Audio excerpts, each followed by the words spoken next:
Afin de comprendre la démarche du professeur Maurice Kamto, qui a saisi l'Union africaine au sujet de ce qu'il a qualifié de changement anticonstitutionnel du gouvernement, il faut convoquer les dispositions de la Charte africaine pour la démocratie, les élections et la gouvernance. Les initiatives du professeur Maurice Kamto résident notamment dans la violation de l'acte constitutif de l'Union africaine qui proscrit justement les changements anticonstitutionnels du gouvernement, mais surtout dans la violation des articles 17 et 23. Dans le cas du Cameroun dont il est question, le Parlement a adopté une loi portant révision de la Constitution et modification du code électoral.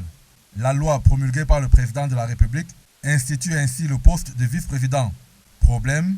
À l'alinéa 5 de l'article 23, il est clairement dit que, justement, constitue un changement anticonstitutionnel du gouvernement, tout amendement ou toute révision des constitutions ou des instruments juridiques qui portent atteinte au principe de l'alternance démocratique.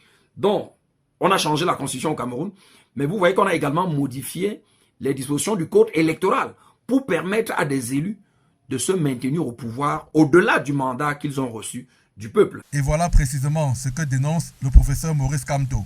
L'organisation panafricaine dispose-t-elle des leviers sur lesquels elle peut actionner en la matière? Il faut retrouver la liste des sanctions à l'article 25 de la CADEC, n'est-ce pas, qui cite, entre autres, n'est-ce pas, les initiatives diplomatiques pour amener le régime à renoncer à ces initiatives de changement démocratique. Les auteurs de changement démocratique, c'est-à-dire que les tenants du régime qui auront été à la base de ce qui caractérise le changement anticonstitutionnel du gouvernement, peuvent faire l'objet de toute une autre série de mesures. Par exemple, les sanctions économiques, ils peuvent être poursuivis devant la Cour africaine des droits de l'homme et des peuples.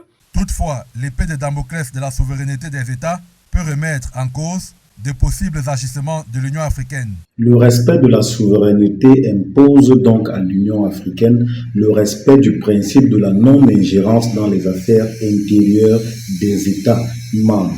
L'Union africaine évitera grandement de s'en immixer de manière significative.